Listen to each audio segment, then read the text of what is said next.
Diane, I need to tell you something, and I need you to hear it, and I'm sorry that this is happening to you in someone else's kitchen. She was sitting in my kitchen. Not as a guest. Not as someone who knocked on the door.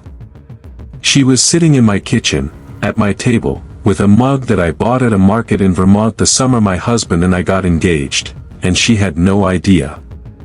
She had no idea who I was.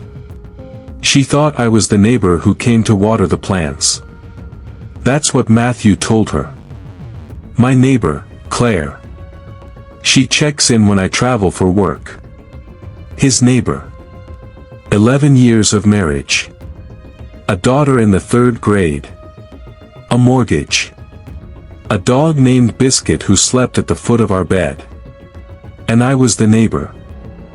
I stood in my own hallway and looked at this woman, who was beautiful, and warm, and clearly had absolutely no idea she was sitting in the middle of someone else's life, and I had to make a decision in about 4 seconds. Do I fall apart right here? Or do I walk into that kitchen, pour myself a coffee, and find out exactly how long this has been going on? I poured the coffee. This is that story. Let me tell you about Matthew. We met when I was 26. He was 30. We dated for 2 years, got engaged on a Tuesday, nothing special about the day, he just said he couldn't wait anymore, and got married in my parents' backyard in September, barefoot, in a rainstorm that nobody planned for and everyone still talks about. We had our daughter, Mila, when I was 31. I won't pretend the years after were easy. They weren't. Sleep deprivation. Career pressure. The slow, grinding reality of keeping a life together when two people are both exhausted all the time.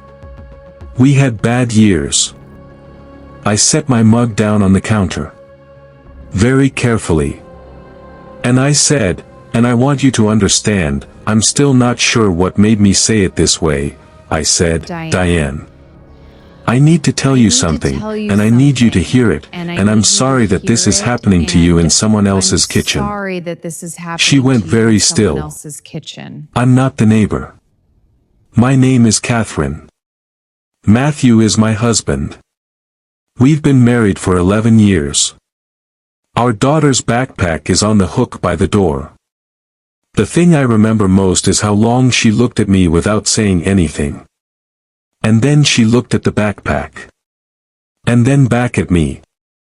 And I watched her face do something that I recognized immediately, even though I'd never seen it from the outside before. I watched someone's understanding of their own life completely reorganize itself in real time. She didn't get angry. She didn't scream. She sat down very slowly, like her legs had stopped working, and she said, I didn't know. And I believed her. Completely. Instantly. I know you didn't, I said. I can see that. Diane left about 30 minutes later. I gave her my number. She stared at it for a second like she didn't know what to do with a piece of paper, and then she put it in her pocket and walked out of my front door without looking back. I sat in that kitchen for the next 4 hours. I didn't call anyone. I didn't cry, not yet. I just sat there and I thought about all the Tuesdays and Thursdays and work trips to Chicago. I thought about how many times I'd packed his bag and kissed him at the door. I thought about Mila, who was at school and had no idea that by the time she got home, the shape of her family would be different. Matthew came home at 6. I was sitting at the kitchen table. In the dark. He turned on the light and looked at me and I watched his face understand everything in an instant.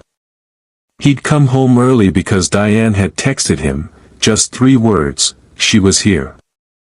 He stood in the doorway for a long time. And then he said, Catherine. Just my name. Like an apology and a question and a plea all at once. I said, don't. I don't want the speech. I don't want the explanation right now. I just want one honest answer. Did you love her? He closed his eyes. He said, I don't know. I think I could have survived. No, I think I could have survived. It meant nothing. What I couldn't survive was, I don't know. Because, I don't know, meant it was real.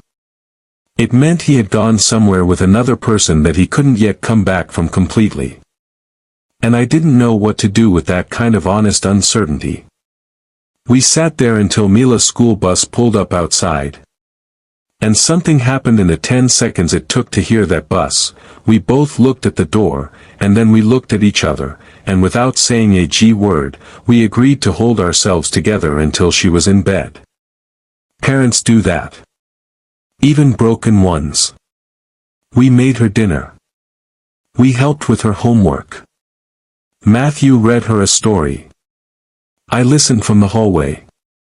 And when she was asleep, I went and got 2 glasses of wine and I put one in front of him and I said, now. Tell me everything. And he did. 3 weeks later, Diane called me. I almost didn't pick up. I stared at the number and I thought, I have enough to carry right now. But something made me answer. Maybe I just wanted to know she was okay. She said, I know this is strange. I keep thinking about you. About what you did that morning. You could have screamed at me. You could have thrown me out. And instead you told me you were sorry it was happening in someone else's kitchen. And I haven't been able to stop thinking about that. We talked for 2 hours that first call. And then we talked again the week after. And I know how strange this sounds, believe me, the people in my life had some thoughts about it, but what formed between me and Diane in those conversations was something I can only describe as recognition.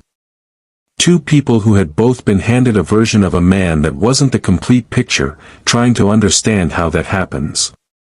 She was not my enemy. She never had been. We were both navigating the same wreckage from different angles. I'm not going to make this tidy. It wasn't tidy. There were calls where one of us cried and the other just listened. There were things she told me about those 8 months, not the relationship things, but the little things, the way he talked about his life, that gutted me in ways I hadn't expected. And there were things I told her about our marriage, the real years, not the story someone tells when they're building a second life, that I think helped her understand she hadn't been completely fooled. The man she knew was real. He just wasn't whole. She asked me once, about 2 months in, do you hate him? And I said, I don't think I have the energy to hate someone I spent 11 years loving. I think I'm just grieving. She said, me too. And that was the moment I think we both understood what this strange, accidental connection actually was. Matthew and I separated 6 months after that morning. I want to be honest, we tried. We went to therapy. We had hard, necessary conversations at the kitchen table that sometimes lasted until 2 in the morning. He was present for all of it. He didn't run. He didn't minimize. He sat there and answered every question I had, and I had a lot of questions. You too? But some things, once you see them, you can't unsee. I'm sorry. Not because the love is gone, it wasn't, but because trust is a structure, and ours had taken a load it couldn't carry. We tried to rebuild it and we discovered, quietly, gently, that we both deserved something that didn't require so much structural repair. We co-parent Mila.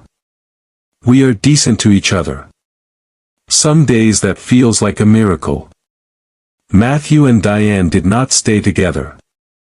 I don't know all the details and honestly, I stopped needing to know them.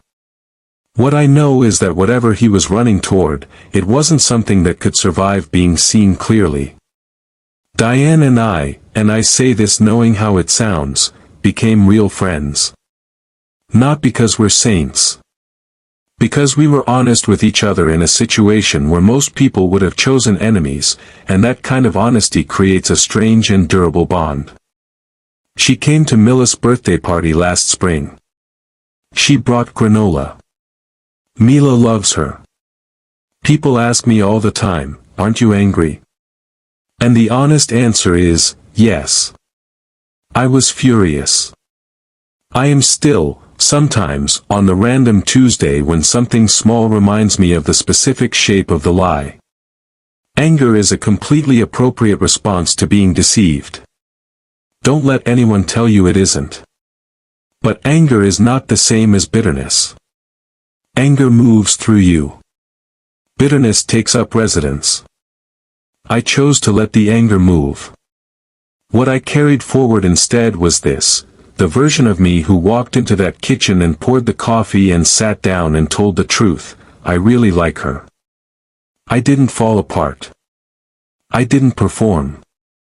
I just stayed present and chose honesty, and in the strangest possible way, that morning gave me back to myself. I've been thinking about why this story stayed with me, why it feels worth telling. I think it's this, in the worst moment of my life, I had a choice between the version of myself who collapses, and the version of myself who pours the coffee. That's it. That's the whole thing. You don't have to be strong. You don't have to be graceful. You just have to be honest, with yourself, with the person across the table, with the life you're actually living instead of the one you assumed was safe. If you've ever had the rug pulled out from under a life you thought you understood, if you've ever had to stand in the wreckage of something you believed in and figure out who you are on the other side, this story is for you. Not because it has a clean ending. It doesn't. But because it has an honest one. And sometimes that's exactly enough. If this reached you, leave a comment, I read every one. And if you know someone who needs to hear a story like this today, send it to them.